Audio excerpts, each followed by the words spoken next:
মই কেতিয়াবা ফোন কৰোঁ, ক'ত আছা অখিল? চাৰ্কিট হাউচত। ইমানটো বাবুবিলাকো নাথাকে চাৰ্কিট হাউচত ইমান দেৰি, আমিয়ে থাকিব আপোনালোকে দেখা পায় সৰ্বসাধাৰণ নেতা সৰ্বসাধাৰণ ঘৰত থাকিব লাগে। তেওঁতো দিনটোৰ আধা সময় চাৰ্কিট হাউচতে, মই ফোন কৰিলে ইয়াতে পাই থাকো। মই মানে চাৰ্কিট হাউচ বিৰোধী বিধায়ক কাৰণে মই মানে চাৰ্কিট হাউচটো ব্যৱহাৰ কৰিব নোৱাৰো। আপোনালোকৰ কি কয় বিজেপিৰ দালালকেইটাক দি দিব লাগে নহয় জানো? চাৰ্কিট হাউচটো বিজেপিৰ দালালকেইটাক ব্যৱহাৰ কৰিবলৈ দিব লাগে, আৰু মই বিধায়ক হিচাপে শিৱসাগৰ চাৰ্কিট হাউচটো ব্যৱহাৰ কৰিব নোৱাৰিম নহয় জানো? তেওঁৰ চকীখনতে তেওঁৰ টেনচন হৈ থাকে, তেওঁ জঁপিয়াই থাকে, গতিকে তেওঁক আপুনি ক'ত কি কৰি আছে আপুনি নাজানে আৰু। তেওঁ যদি কয় ই কলা, তাৰমানে মনে মনে বগা হ'ব পাৰে, এই বগা যদি কয় তেওঁ মনে মনে কলা হ'ব পাৰে, তেওঁৰ কথাত কোনেও বিশ্বাস নকৰে। মোকতো শিৱসাগৰত যিমান মানুহে লগ পায় চবেই কয় ভুল হৈ গ'ল বুলি, যে জেলত থাকোতে অলপ দূৰে দূৰে আছিল, চিনি পোৱা নাছিলো, দি দিলো বুলি কয়। এতিয়াতো কোনে একো নকয়। সেইটো আপুনি ক'ব খুজিছে নে আৰু আপুনি কি ক'ব খুজিছে কওক? আৰু আপুনি যে কৈছে যে মই মানে আজিকালি একদম অনবৰতে চাৰ্কিট হাউচত থাকো, মোৰ নিচিনা সৰ্বসাৰা নেতাই সৰ্বসাৰাৰ ঘৰত থাকিব লাগে, চাৰ্কিট হাউচত থাকিব লাগে। আপুনি অসমৰ গোটেইবিলাক ট্ৰেইনবিলাক খাই শেষ কৰিব, আৰু বিধায়ক হিচাপে মই পোৱা বৈধ অধিকাৰটো পালন কৰিলেও আপুনি মোৰ ওপৰতহে মোৰ। আৰু আপুনি যে কৈছে যে মই মানে আজিকালি একদম অনবৰতে চাৰ্কিট হাউচত থাকো, মোৰ নিচিনা সৰ্বসাৰা নেতাই সৰ্বসাৰাৰ ঘৰত থাকিব লাগে, চাৰ্কিট হাউচত থাকিব লাগে। আপুনি অসমৰ গোটেইবিলাক ট্ৰেইনবিলাক খাই শেষ কৰিব, আৰু বিধায়ক হিচাপে মই পোৱা বৈধ অধিকাৰটো পালন কৰিলেও আপুনি মোৰ ওপৰতহে মোৰ খুবটো মাৰিব নহয় জানো? এইটোৱে আপোনাৰ নৈতিকতা। কি ক'ব খুজিছে আচলতে? এইবিলাক ব্যক্তিগত আক্ৰমণ কিয়? এজন মুখ্যমন্ত্ৰীয়ে আজি লোকসভা নিৰ্বাচনত জাতীয় ইছ্যুক লৈ নিৰ্বাচন খেলক। আপুনি অসমৰ মহিলাসকলৰ মাইক্ৰ' ফাইনেন্সৰ 100% ধাৰ মাৰি দিম বুলি কৈছিলে, মাৰি দিব পাৰিলে নে নাই? তাৰ পাছত আপুনি মহিলাসকলৰ পৰা ভোট ল'বলৈ কেনেকৈ আহিছে? আপোনাৰ লাজ লগা নাই? সংবাদকৰ্মীসকল, অসমৰ মুখ্যমন্ত্ৰীয়ে শিৱসাগৰলৈ আহি শিৱসাগৰ বিধানসভা সমষ্টিৰ বিধায়কজনৰ বিৰুদ্ধে, অৰ্থাৎ মোৰ বিৰুদ্ধে কিছুমান কুৎসা ৰচনা কৰিছে। আমি তাক নিন্দা কৰিছোঁ, আৰু মুখ্যমন্ত্ৰীজনৰ এনেকুৱা ধৰণৰ বক্তব্য এইটো ৰাইজক বিপথে পৰিচালনা কৰাৰ কাৰণে এটা চক্ৰান্ত বুলি আমি ভাবিছোঁ। আচলতে অসমৰ মুখ্যমন্ত্ৰী হিমন্ত বিশ্ব শৰ্মাই যিদিনাৰ পৰাই গৌৰৱ গগৈয়ে যোৰহাট লোকসভা সমষ্টিত মানে নিৰ্বাচনত প্ৰতিদ্বন্দ্বিতা কৰিলে, সেইদিনাৰ পৰাই তেওঁ অস্থিৰতাত ভুগিছে। মানুহজন পগলাৰ নিচিনা হৈছে, মানুহজনৰ ৰাতি ভালকৈ টোপনি অহা নাই। হিমন্ত বিশ্ব শৰ্মাই গৌৰৱ গগৈ যোৰহাটত উঠাৰ কাৰণে টেনশ্যন খাইছে, আৰু সেই টেনশ্যনৰ কোবতে এতিয়া আমাৰ বিৰোধী ঐক্যমঞ্চক তেওঁ য'তে ত'তে যিকোনো ধৰণৰ বক্তব্য প্ৰদান কৰা তেওঁক দেখিবলৈ পোৱা গৈছে। হিমন্ত বিশ্ব শৰ্মাই বহুত চেষ্টা কৰিছিলে, বহুত চক্ৰান্ত কৰিছিলে যে গৌৰৱ গগৈক নগাঁৱত ইলেকশ্যন খেলাব। কিন্তু হিমন্ত বিশ্ব শৰ্মাই ভাবিছিলে, মানে চবকে মেনেজ কৰি তেওঁ ভাবিছিলে যে নগাঁৱত ইলেকশ্যনটো খেলাব। কিন্তু এবাৰ কংগ্ৰেছে এটা সঠিক সিদ্ধান্ত গ্ৰহণ কৰি যোৰহাট লোকসভা সমষ্টিত গৌৰৱ গগৈক প্ৰতিদ্বন্দ্বিতা কৰালে। গতিকে হিমন্ত বিশ্ব শৰ্মাৰ সকলো অংক উল্টা পুল্টা হৈ গ'ল। নহ'লে তেওঁ প্লেন কৰি আছিলে যে এইবাৰ পূৰা হিন্দু মুছলমান কৰি দিম, কংগ্ৰেছ উজনি অসমত নায়েই, বিৰোধী উজনি অসমত নায়েই বুলি প্ৰচাৰ কৰি দিম। কিন্তু যেতিয়া গৌৰৱ গগৈয়ে যোৰহাট লোকসভা সমষ্টিত প্ৰতিদ্বন্দ্বিতা আগবঢ়াই দিলে, মুখ্যমন্ত্ৰী হিমন্ত বিশ্ব শৰ্মাৰ মাথাই কাম নকৰা হৈছে। তেওঁ সম্পূৰ্ণৰূপে টোপনি সৰি গৈছে। সেইদিনাৰ পৰা তেওঁক ভালকৈ টোপনি মাৰিবই পৰা নাই বুলি আমি গম পাইছোঁ। সেইকাৰণে তেওঁ অস্থিৰ হৈ গৈছে। প্ৰত্যেকটো বিধানসভা সমষ্টিলৈ আহিছে। ইমান এজন মুখ্যমন্ত্ৰীক আপুনি এটা লোকসভা নিৰ্বাচনত ইমান অস্থিৰতা প্ৰদৰ্শন কৰা কেতিয়াবা দেখে নেকি? মানে একদম ঠায়ে ঠায়ে যোৱা, ঘৰে ঘৰে যোৱা, আপোনাৰ কিমান দেখিছে? প্ৰত্যেকটো বিধানসভা সমষ্টিত মিটিং কৰা, প্ৰত্যেকটো বিধানসভা সমষ্টিত মিটিং কৰাৰ উপৰিও ৰোড শ্ব' কৰা, বিভিন্ন ধৰণৰ ইণ্টাৰেকশ্যন কৰা, এনেকুৱা এটা অস্থিৰতাত ভুগিছে। কাৰণ তেওঁ সম্পূৰ্ণৰূপে গম পাইছে যে গৌৰৱ গগৈক জিকাবৰ কাৰণে যোৰহাট লোকসভা সমষ্টিৰ মানুহ সাজু হৈছে। আমাৰ স্পষ্ট কথা যে হিমন্ত বিশ্ব শৰ্মাই যিয়ে চক্ৰান্ত নকৰক কিয়, হিমন্ত বিশ্ব শৰ্মাই যিয়ে প্ৰপোগাণ্ডা নকৰক কিয়, হিমন্ত বিশ্ব শৰ্মাই যিয়ে প্ৰচাৰ নকৰক কিয়, যোৰহাট লোকসভা সমষ্টিত গৌৰৱ গগৈ জয়ী হ'বই। এইবাৰ যোৰহাট লোকসভা সমষ্টিৰ মানুহে পাৱাৰ অফ কমন পিপল, সাধাৰণ মানুহৰ যিটো ক্ষমতা, সেই ক্ষমতাটো দেখুৱাই দিব। হিমন্ত বিশ্ব শৰ্মাই ভাবিছে যে খুব ভালকৈ তেওঁলোকে ইলেকশ্যন মেনেজমেণ্ট কৰিব। হিমন্ত বিশ্ব শৰ্মাই ভাবিছে যে তেওঁলোকে সাংঘাতিক ধৰণে পইচা খৰচ কৰিব, 100 কোটিমান টকা অকল যোৰহাট লোকসভা সমষ্টিতে খৰচ কৰিব। হিমন্ত বিশ্ব শৰ্মাই ভাবিছে যে এজনৰ পাছত আনজন কংগ্ৰেছ লিডাৰক কিনি লৈ তেওঁলোকে গৌৰৱ গগৈ জিকাৰ পথটো ৰুদ্ধ কৰিব।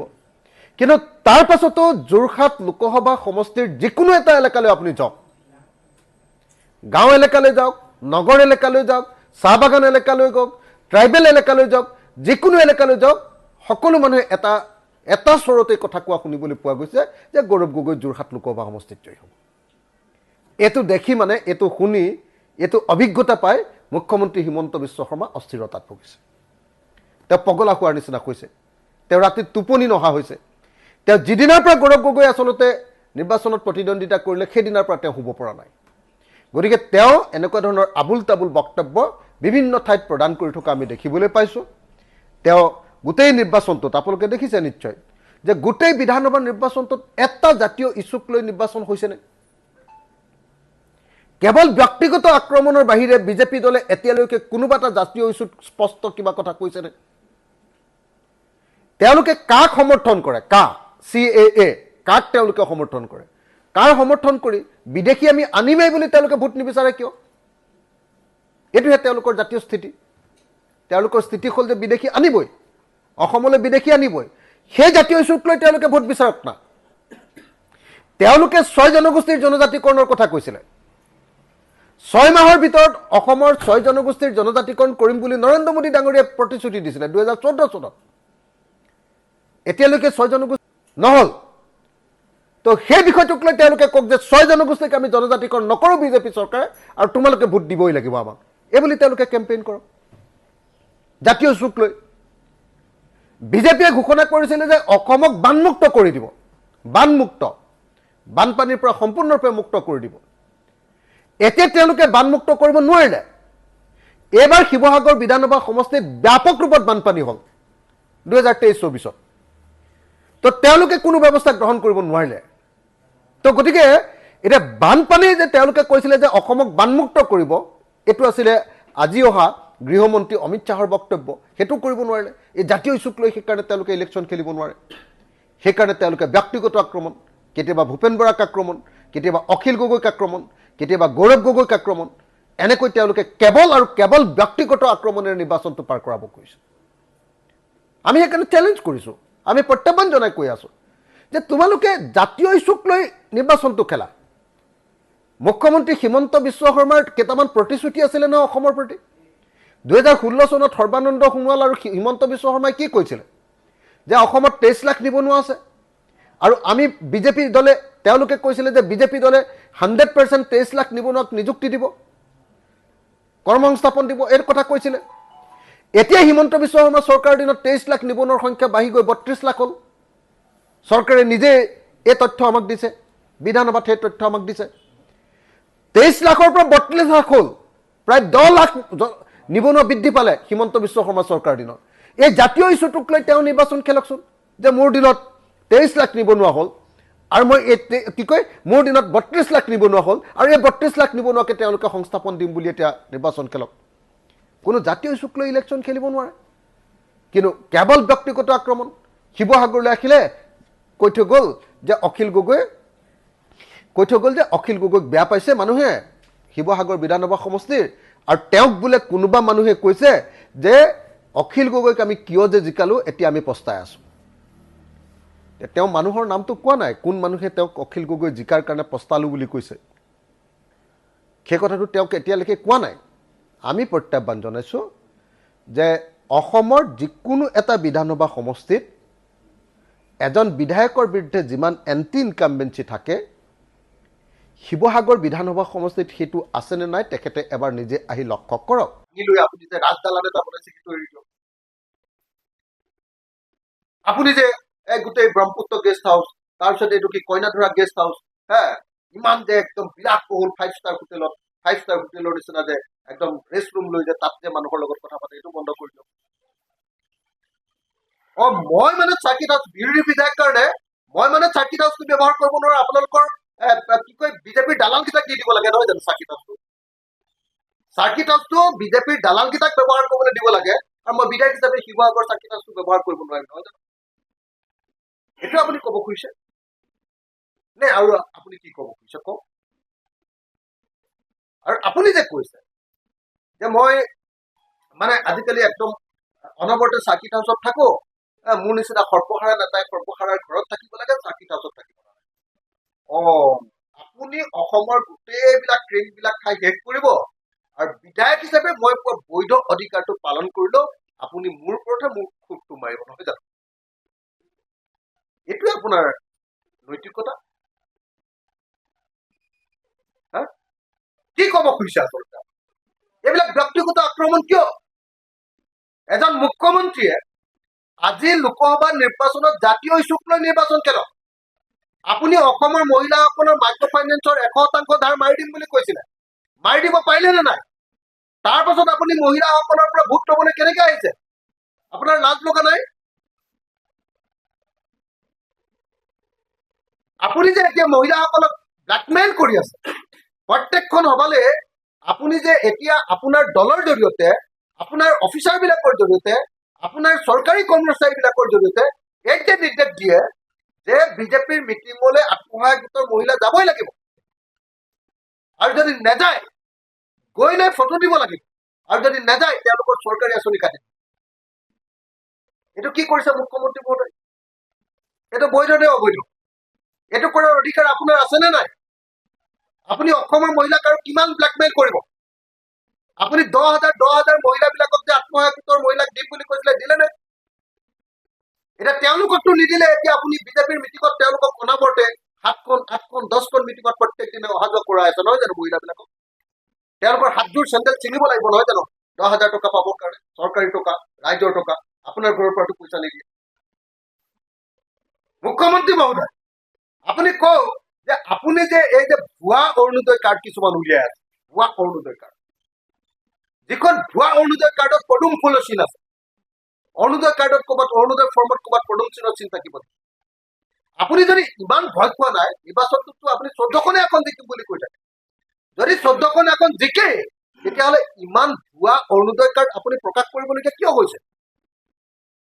ঘৰে ঘৰে গৈ আপোনাৰ দলৰ নেতা নেত্ৰীবিলাকে হাংগু পাংগু নন্দী ভিংগী বিলাকে আপোনাৰ ইমানকে কিয় ঘৰে ঘৰে গৈ অৰুণোদয় ফৰ্ম বিলাবলগীয়া হৈছে? ভুৱা অৰুণোদয় ফৰ্ম, নকলি ভুৱা Arunodoy form, fraud fake Arunodoy form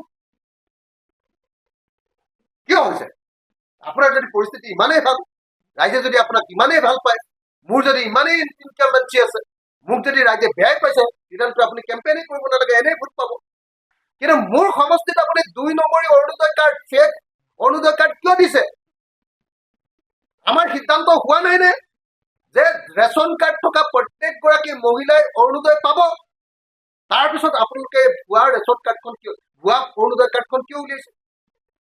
তাৰমানে আপোনালোকে ভয় খাইছে, আপোনালোকে গৌৰৱ গগৈলে ভয় খাইছে, আপোনালোকে লুৰিণজ্যোতি গগৈলে ভয় খাইছে, আপুনি আমাৰ বিৰোধী ঐক্যমঞ্চৰ প্ৰাৰ্থীলে ভয় খাইছে, আপুনি কংগ্ৰেছৰ প্ৰাৰ্থীলে ভয় খাইছে। ভয় খাই লৈ এইবিলাক আপুনি উল্টা পুল্টা কথা কৈ আছে, নহয় জানো?